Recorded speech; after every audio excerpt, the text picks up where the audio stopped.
Welcome to the Healthy Skin Show with Jennifer Fugo, where we're flipping everything you've been told about your chronic skin issues upside down and connecting you with alternative solutions your dermatologist never told you about.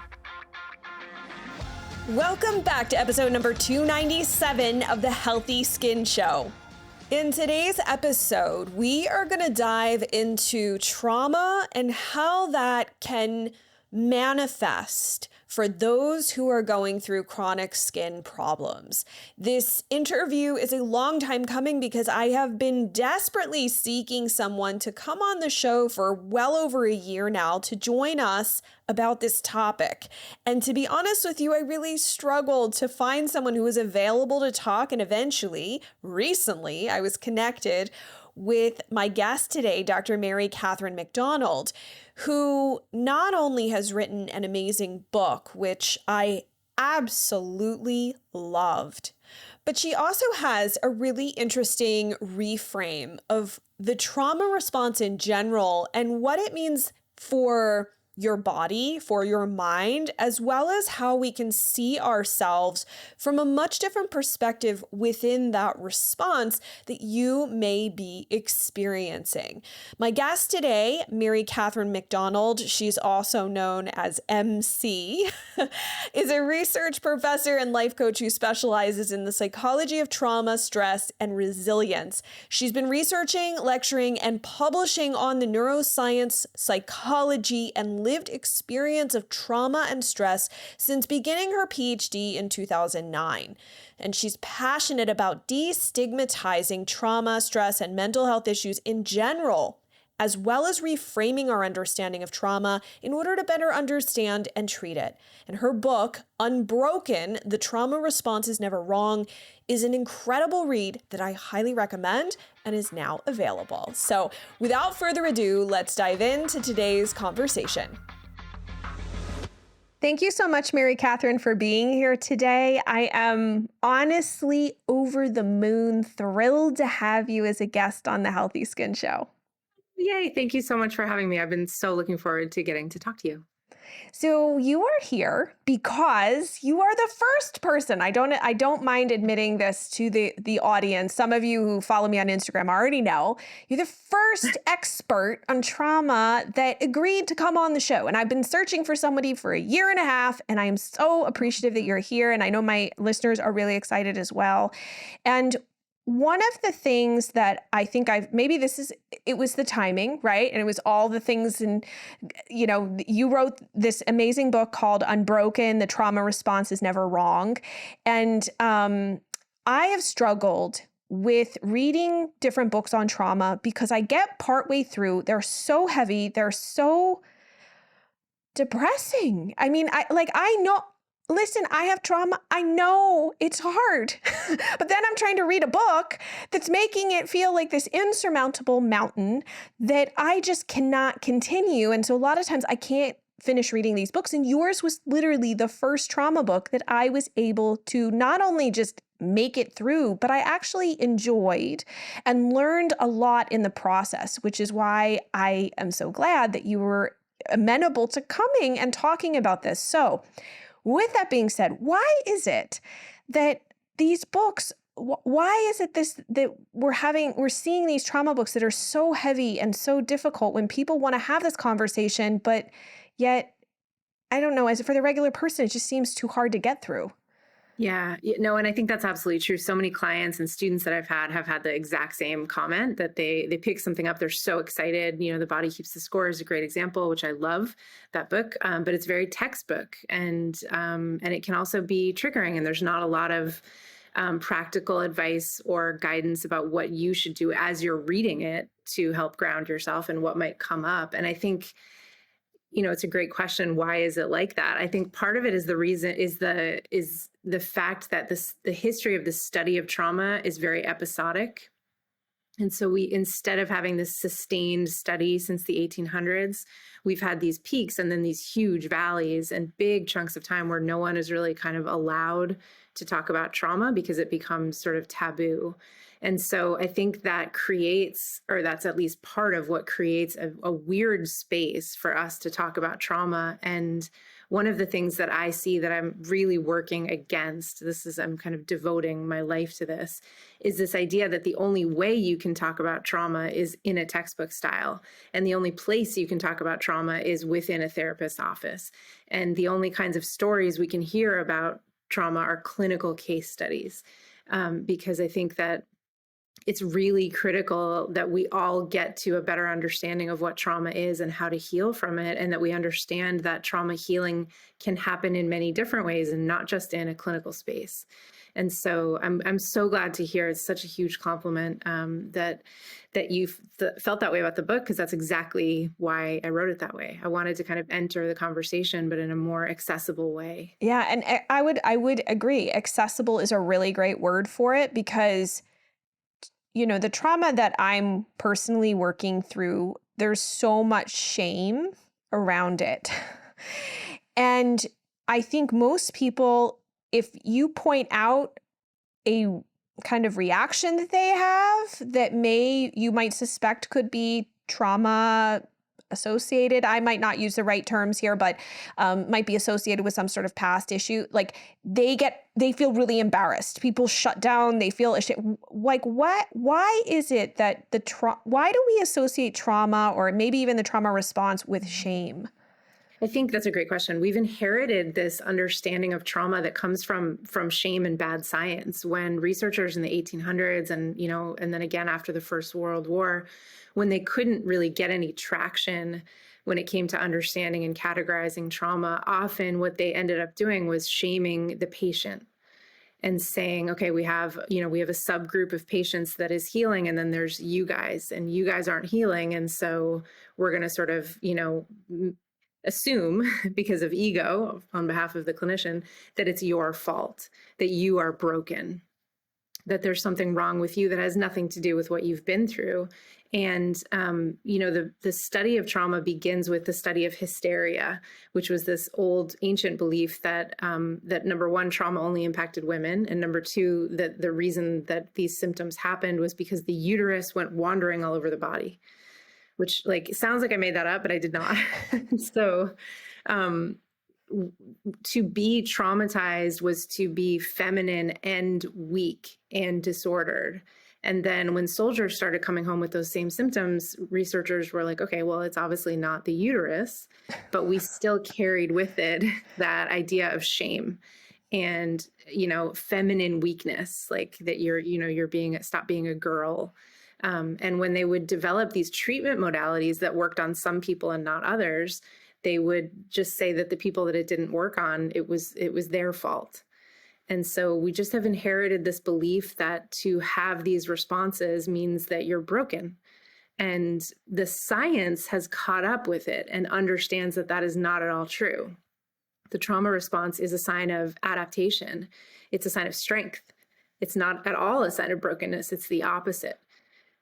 But I think it's just going to take a long time to kind of catch up. This episode is brought to you by my skincare line, Dermaquell. The beauty of these skincare products are that they are especially crafted for those struggling with chronic skin rash issues based on my research and clinical experience from my private practice. They focus on organic ingredients that are clean, like zinc, aloe, and hemp oil, that support and calm rashed, dry, angry skin.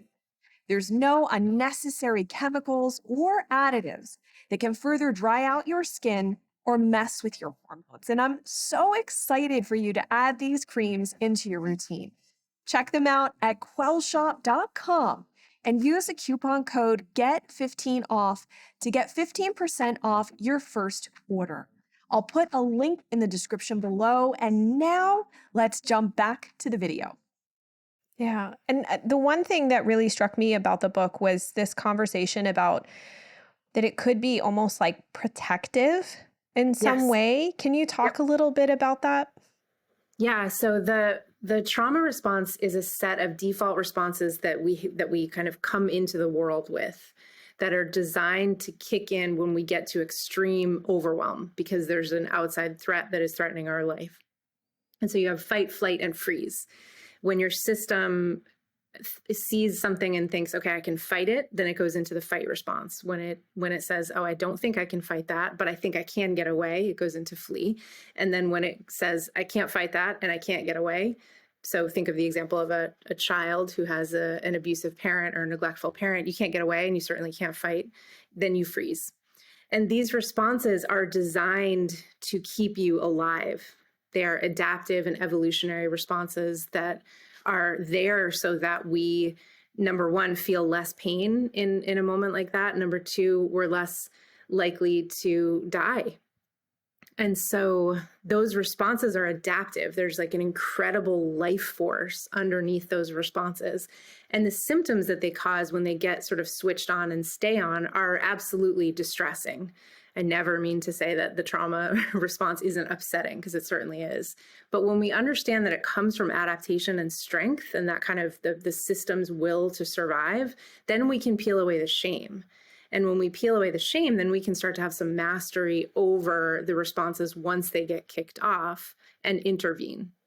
Well, so when you're talking about these systems kicked on, kicked off, and the one thing that you've also talked about, at least in the book, was this filing system. Because I didn't fully understand, I think you described this very well. Like, I didn't understand what a trauma response was and how, like, why a memory, for example, could, I can think about doing something and it brings a smile to my face and so much joy. And then I think of something else and I'm talking about that in therapy and I just start to cry and I can't, it's not forced. What's going on in terms of this filing system that I think people hearing this, it might help them better understand what is happening?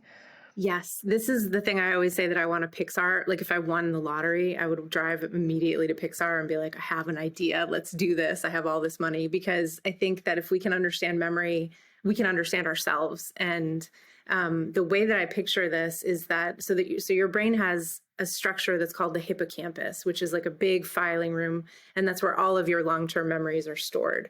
And it's really critical to your system that the memories are stored in a way that's easily accessible, because if we have really good memory and we can access that memory quickly, then we're more likely to stay alive. So if I can remember really quickly, for example, that this mushroom is food and that one is poison, like, that's super important knowledge. That means that my lifespan just went up by a lot.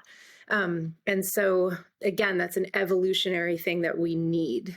And so every event that happens gets filed away in the hippocampus, usually between 4 and 24 hours after the event.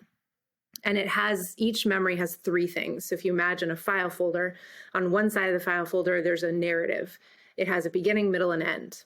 That's the story of what happened. Then on the other side, you have emotional content. So you just mentioned, like, you could be thinking about a funny memory or a joyful memory and you're feeling the happy things. It's because you opened a file and there's happy emotional content in there. And then there's a set of meaning tags that go on the file that helps your brain categorize and then pull that out later when it needs to. So if I ask you for stories, funny things that happened when you turned 21, you can immediately go through the file cabinet and pull out 2 stories. And then put them away with relative ease. So when you have a normal event happening, all your brain systems are online. And so the filing process happens basically without you knowing it at all. Event happens, funny thing happens at work. By the end of the day, it's kind of consolidated, it's in a file, and you can tell that story at a cocktail party a week later. But when you have an overwhelming event and your system is in danger, one of the ways that your system adapts is by pulling the energy and blood flow away from the filing room. And that may seem like, why would it do that? It needs to do the filing. Why would it do that? But it's because it needs that energy elsewhere. So if you're being mugged or you're being chased down the street, you don't need to be doing filing, right? You need to be paying attention to your area, what's happening in your perception, and getting out. And so your filing system shuts down, which is adaptive and good. And it creates this problem that you then get a fragmented memory file. And because now you can tell, like, where the Pixar movie comes in. Because if you imagine like a bunch of little guys in the file room, they don't like it when there's a fragmented file. And so what they do in order to try to help your brain and the system is push the file to the front of your mind anytime it notices anything that matches a fragment in the file. So if you go to the example of being mugged, if the person who mugged you was wearing like black rimmed glasses, anytime you see those, your brain is going to try to push that to the front of your mind so that you do whatever organizational work didn't happen originally. And that could be anything. It could be that pieces of the narrative are missing. It could be that there's an incorrect amount of emotional content, or it could be that the meanings aren't your brain doesn't know where to put it. And so it tries to help you by pushing these memories that are disorganized to the front of your mind so you have the opportunity to organize them. The problem, though, is that your alarm system also recognizes those fragments as dangerous. And so instead of getting the opportunity to to remember them, you end up in this instance of reliving. And So it's a very long explanation. No, but that's helpful to know, because I feel like sometimes not understanding what's happening makes it feel like overwhelm, like even adding to the pile of overwhelm with the problem that you can't even, like, how do you fix that? Well, now at least I understand. All right, so it's an issue with the filing system, and I have some level of grounding with it. So I felt like that was really helpful to have that visual.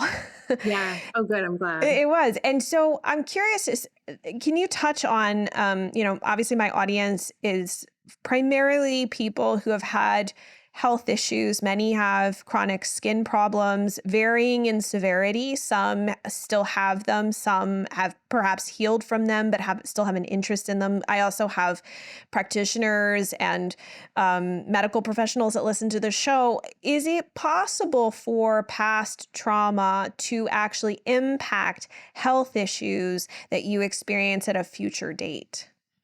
Yes, completely. And I want to start off by saying, I don't want to be so reductive that I say, like, if you have a problem, this means you have this past trauma, because I think it's often multi-layered and very complicated.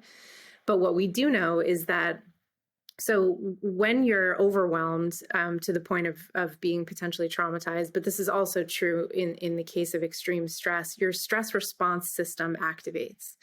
And the way that your stress response system tries to prepare you for that chronic stress or that trauma is by releasing stress hormones in your body. And we are designed to kind of have, hopefully, a quick blast of stress hormones and then use them and then kind of toggle back into the rest response. What happens if you have unprocessed trauma or you have chronic stress is that you have tons and tons of stress hormones coursing through your body, which create systemic inflammation. And that inflammation shows up as disease in some way. So that could be skin inflammation and problems, that could be chronic pain, that could be migraines, that could be gastrointestinal distress, fatigue and inability to sleep. Like, the number of symptoms that go in here are almost endless. But they all come back to that kind of same root of too much stress. Too much stress overloads the system and can contribute to all of this. Well, I know too, we talked before this about how even the process at times, like celiac disease, can take sometimes up to 10 years to get a diagnosis. Some of these skin conditions, I interviewed a doctor yesterday on a not well-known skin condition that literally didn't get a diagnosis code until 2015, called prurigo nodularis. And he even told me that most patients who have it have been told by their physicians, unfortunately, that it was in their head, even though they experience excruciating itching that they cannot stop. It's actually one of the worst conditions for itchiness, and they were told it's in your head. And so it's really hard when you feel like you've been dismissed. Do you feel like, and I think this is, yes, we can have traumas in the past, but I feel like the conditions that we have, that we are going through, for those who are going through them now, can equally be traumatizing, both in how we relate to the medical community, possibly. And I say this with respect. I understand. I just want to be very clear to all listeners. I'm not saying that anybody in the medical profession and all people are bad. My dad was a doctor, so but there are times when interactions may not be supportive of what we need. Is it possible for someone to end up like, is it a legitimate thing to feel traumatized by your condition and maybe even the process of going through the health system? 1000%, 1000%. Because so one of the things that I'm trying to do in the book and just in my life in general is to redefine trauma, because clinically there's a very narrow view of which kinds of things can count as traumatic. And historically we look at, combat, sexual assault, and, things that kind of rise to that level of extreme. And I think what we know when we look at what the body is doing, that you have trauma anytime you have an unbearable experience that lacks a relational home. And so you have, because part of our psychology is structured kind of interpersonally. We need to be able to relate to other people about things that we're going through, especially if they're overwhelming. And when you have a health condition that is upsetting, you've already, reached the bar of unbearability. You've got itching, I actually have celiac disease. So you have celiac disease, nothing is making sense. Everything that this kind of thing of eating, it becomes dangerous. All of these things happen and that's already unbearable. And then you go to the medical community, and then unfortunately, sometimes for whatever reason, you are dismissed and you are told it's all in your head, right? By the way, if it's in your head, it's in your body. That's a good point. Like, I don't know when we're going to when the medical community is going, they're not separate, If it's in your head, it's in your body. If you're stressed, you're going to have a reaction in your body. Just think of what happens if you get nervous before doing public speaking or something like that. What does that immediately bring up? Nauseousness, shakiness. There are body symptoms that go with psychological issues. And then to have this experience of having something that's rare or something that no one has, you've been then dismissed by the medical community and you have no relational home. On top of that, you're dealing with this excruciating symptom, whether that's from celiac disease or rosacea or psoriasis or, the itching thing that you mentioned a minute ago. And so add all of that together, and that's absolutely the grounds for a traumatic event. Yeah. And I think too, and this is one thing, I got a few questions yesterday when I was asking my Instagram community, like, what do you want me to ask MC? A number of people asked me about seeing photos of themselves. Some people, especially those with topical steroid withdrawal or TSW, will say and even severe eczema, will say they look like burned. I look like a burn victim. Or rosacea can become disfiguring. Psoriasis, like scalp psoriasis, you sometimes will lose your hair. There's, and then you may have also family members that make comments and make judgments about you that are not accurate and are not supportive. But the one thing was like, what is the deal with being so triggered by photos? Even like some individuals said, like, I'm not anywhere near as bad as I was, but I cannot look at photos of myself from like when I was at my worst. It is just like, it's triggering. Like, is that a real experience that people can have, and why? Absolutely. I think what's happening is that it's a snapshot of unbearability. Like, it's like you took a freeze frame of the most unbearable moment, and all of the shame is in that one little photo, and all of the pain that you were in is in that one little photo, and all of the layers of complexity when it comes to struggling with something like that is in the photo. And it's really hard to look back at that with anything other than overwhelm, because what you're looking at is the unbearable experience. And so I relate to that a lot. I had an awful, totally sudden outbreak of rosacea right after my mom died. That was months and months long. That was really, really physically obvious. It was really severe. I was kind of dismissed by a dermatologist and given a single cream and told to basically get over it. It was painful. And I felt like Elephant Man. I didn't want to leave the house. People would make comments. People would suggest random things like, are you washing your face? People say things without meaning to, because they don't know what's going on and they can see that you're in pain. And when I even think back to that time and just picture myself, let alone look at a picture, I start to feel that flush of embarrassment, that desperate feeling like you want to disappear, like, and I think it's just because what's happening is you're opening up that file folder that has all that pain in it. And so when you do that, some of that pain is going to come up. And I think what's really important for listeners to think about is, what is the level of pain? Like, when you're looking back, are you like, oh gosh, I feel so much compassion for myself. I was in so much pain and that was so hard to go to work when I didn't want to leave the house and all this stuff. Or are you feeling continued shame? And I think if you're feeling that pain, that's just, oh, that was such a hard time and I can feel compassion for myself, that's just a healthy memory. All of our memories are going to have emotional content. We don't take issue when it's joy or laughter, but we don't like it when it's sadness or embarrassment or whatever, but it's normal. All of our memory files have emotional content. That's part of the way that our system files things.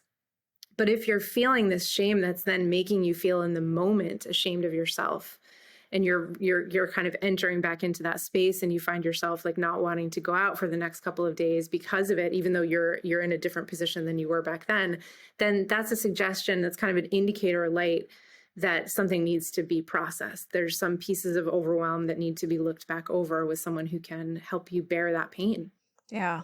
And I think along with that too, we have also people who, and I've mentioned this on the podcast, who struggle with dermatillomania, so picking at the skin, trichotillomania, pulling at hair, scratching behaviors. And when I say scratching, and so I've had clients who have acknowledged that they do think that it's almost, the scratching has almost become habitual, because when they're busy, they don't really scratch. But then when they're sitting in silence and there's not much going on, all of a sudden they're incredibly itchy. So on one hand, I think many of us, and I have personal experience with this, I automatically have related it to, it's harmful. Look at how I hurt, my body was doing, I was doing this to myself, how I was hurting myself. And I see it as such a negative thing. But then on the other hand, what I've more recently been shifting the conversation around is perhaps it was a soothing mechanism. So can you talk a little bit about that? Because like, how are these things that essentially kind of do hurt us physically, how can it be soothing? Yeah, it's really hard for us to hold two contradictory things to be true at the same time. But this is one of those cases where we have to try, because yes, it does hurt you and it is soothing. And there's some recent research that suggests why.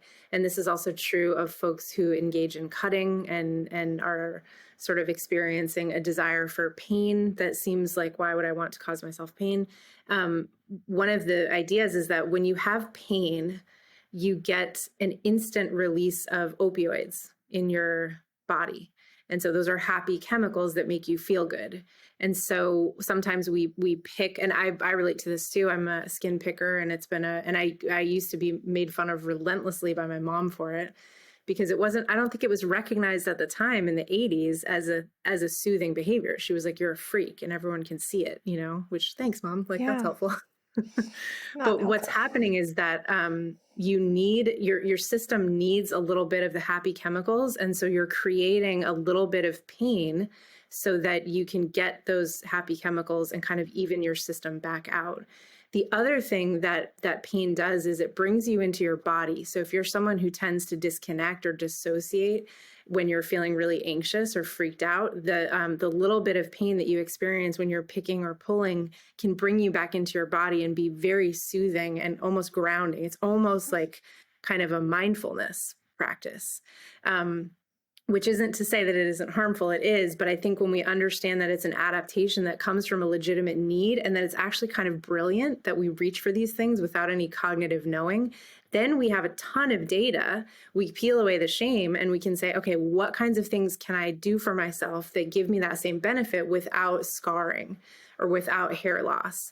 And then you can, so for me, I don't actually have anything right now, but I almost always have tactile things on my desk, that those little pressure point rings, because they cause that tiny little bit of pain without piercing the skin.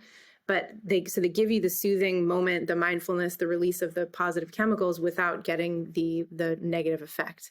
But you can't get there until you accept that what you are doing is a normal adaptation. That's why I think the shame thing is so important to look at. Yeah, it is. And I want to ask this before I ask my last question, because I think that this is such what I'll ask at the end, I think is just such, like I had my mind just blew open when you had shared about this in the book, and I saw you talk about it on Instagram. But are these things, I mean, we're talking about things that have a really big impact on people's lives. And we never know, like you said in the book, like we talk about big T trauma, little T trauma, and that's not really, yes, there are, you said the really big traumatic, obvious kind of events. And then it may not be as big, like I lived in New York City in 9/11. Is that really something that really impacts me today? Probably not. But there are things from when I was a child that really seriously impact me that aren't on the level of the scale of devastation is nowhere the same. And so is it possible to work through these things? Can you work through them yourself? What are some of and like, when do you have to say, all right, you know what, I probably need some extra help. Like I can't, because I think we can do some things ourselves, but I oftentimes think we're afraid to ask, like it's weak. Like if I couldn't figure it out myself, it's a sign of failure. Yeah. No, because I think, again, our brains are interrelational. Like we think of ourselves as these individuals that are these like, perfectly packaged, like I'm over here and you're over here. But like this conversation, we are, over the course of this conversation, we are co-regulating. So our nervous systems are meeting each other. And if you're really, really activated and I'm really, really calm, then we're going to kind of find a middle ground, which is amazing. There's tons of research on that. And so I think that we need other people, period. And that's, once we normalize that, then I think things get a lot easier, because then we can go to therapy without the shame. I think that if we looked at therapy also as sort of exploration instead of a sign of weakness or brokenness, I think that would also help a lot. That being said, I think there's a lot that we can do on our own, especially when it comes to figuring out and sort of justifying which things happened that were traumatic for us. Because I think a lot of what I see in my clients and just people in general is this incredible amount of judgment and a creating of a hierarchy of, yes, this thing happened, but it can't possibly be traumatic because these other people have this, or I've been through something worse than that. And so how can this be the thing that's traumatic? And I think it's interesting because trauma is one of the only wounds that you have to be convinced that you have, If you had a physical injury, if your arm was broken, nobody would have to like argue with you that yes, people sometimes break their arm worse, but your arm is still indeed broken, and so it's worth going to the doctor. You know what I mean? Yeah. Like we don't draw that parallel when it comes to psychological things. And so I think understanding that your step one is kind of understanding that your body is a barometer and it's giving you important information about your status and what has been wounding and what is activating.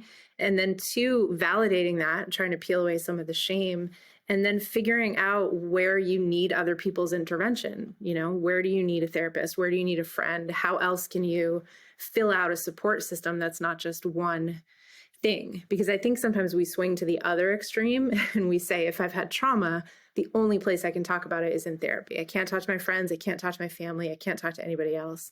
And that's, we have to cut that out, because we are living in a time where we have just gone through a global trauma that we have not even begun to process. And so we have to get better at talking about these things more openly and in many different kinds of spaces. Yeah. I don't know if that answers the question. I think it's helpful to hear these, because I think we think I just have to live with this the rest of my life. I just have to, I used to think like, this is the stuff I need. This is my life. This is my life. Yeah. These are the stones I got to carry in life. And it just is what it is. And I'll figure it out. That was always my approach. And usually figuring out is like, let me take all these things and I'll just carry them. I'm going to put them in the back of the car and I'm going to carry them. And you're like, I'm going to keep carrying them. I'll sort it out. I'll find mechanisms. I'll be really resilient. And after a certain point, I had to be like, I'm not okay. And it's okay that I'm not okay. But acknowledging that I was not okay was actually a very freeing moment. And so anyway, I thought this was a great conversation to end on the concept of the hope circuit. I'd never heard of this before, and I really think that my community would appreciate learning about it. Yes. So the hope circuit is one of my favorite things to talk about because if you've ever lived in an old house, you may know that sometimes circuits are counterposed, meaning they cannot be on at the same time. Otherwise, the fuse blows. And so I live in an old house and I can't, if I have the air conditioner on, I can't run the hairdryer or the microwave if the fuse blows. Your brain is the same thing. So when we talk about the brain, we can talk about the structures like the hippocampus, we can talk about blood flow, and then we can talk about electrical activity. And when we're talking about brain circuits, we're talking about electrical activity. And so you have the fear circuit, which is like the amygdala, the limbic system, and then you have the hope circuit. The fear circuit is the alarm system. It's the hypervigilant part of your brain that's looking out for a threat and trying to protect you. So it's really important that it gets energy at the right times. And the hope circuit is the part of your brain that's responsible. It's a couple of different structures, and they all are connected with this electrical circuit. And it is responsible for future planning, imagination, and basically dreaming.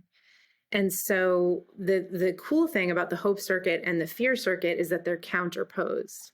And you may have experienced this because if you're in a really dark time, or if you've been really overwhelmed or going through a trauma, it's really hard to dream, right? If you're really afraid, you're not going to start like daydreaming. And so that's because those circuits can't be on at the same time. Knowing that, though, we can sort of reverse engineer it and turn the fear circuit off by turning the hope circuit on. And there are this is, I think, basically what the entire field of positive psychology is built on, is this idea that you can, make positive changes in your thought processes, which can change your mood and your kind of worldview. And the thing that I think is maybe a gap in positive psychology is that a lot of the exercises around the hope circuit aren't designed for people who have just been through trauma and are really struggling with hope in general. And so there's a tool in the book that's actually my favorite tool called the absurd hope exercise, where you spend 5 or 15 minutes a day imagining for yourself in great detail a future that you know is impossible. Because sometimes it's too much to ask for you to dream about your own future, right? If you've just gone through a divorce or you're having a chronic health issue, your future looks bleak. And so I can ask you to imagine a hopeful future for yourself, but you're probably just going to come up against negative thoughts, right? Which makes sense. But if you can, when you're taking a shower, imagine a life for yourself where you're like a train conductor in Switzerland with a fabulous group of friends who bring you wine on the train every afternoon. Like you turn the hope circuit on, which then turns the fear circuit off. And the more you do that, I really believe within like 5 or 7 days, you actually start to see more hope in the world. Wow. And then right? So then your own life starts to look hopeful pretty quickly. That's amazing, because hope is so important. It is so important, especially when you're sick for a really long time, that, a lot of people say, I feel so hopeless. I feel like I'm never going to get better. And this could be a very simple tool that any of us listening could start to utilize right away. And there's so many great strategies. Each one of your chapters, you have strategies in there that people can try. And I found, again, I really, truly love the book. I want to make sure those watching on YouTube can see it's Unbroken. The trauma response is never wrong. And it is available everywhere. And I found it so helpful.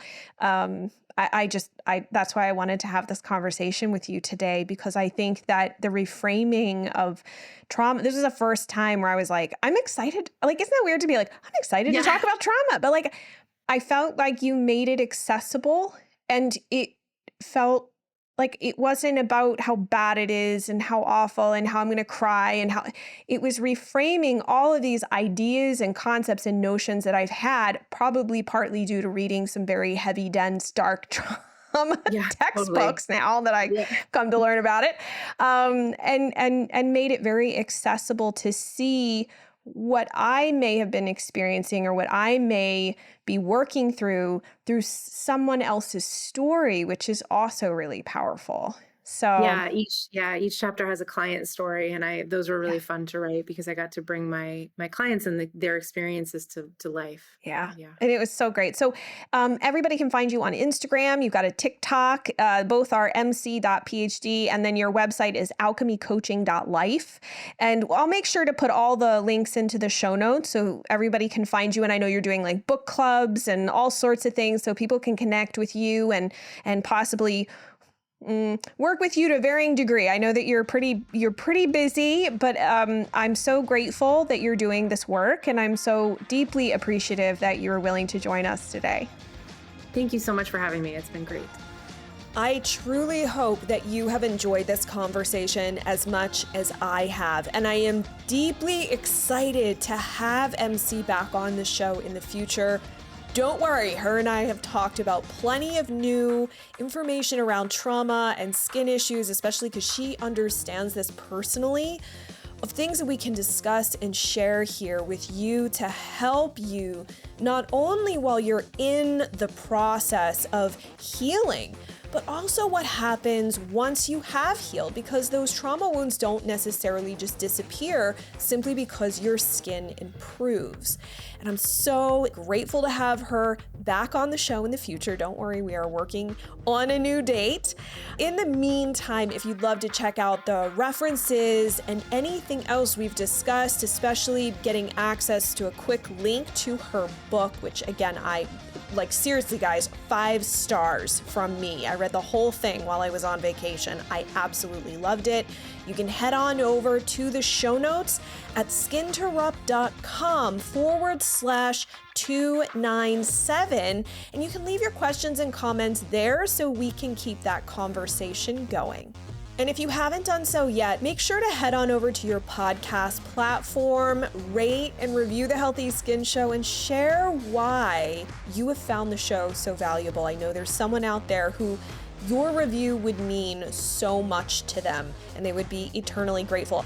And then make sure to hit that subscribe button. That way you never miss a weekly dose of inspiration, conversations like this, different strategies and tips, as well as helpful research that hasn't made its way down into the exam room yet, so that you are hearing it first. And that way we can best support you on your journey to rebuilding healthy skin. And then let's connect over on Instagram.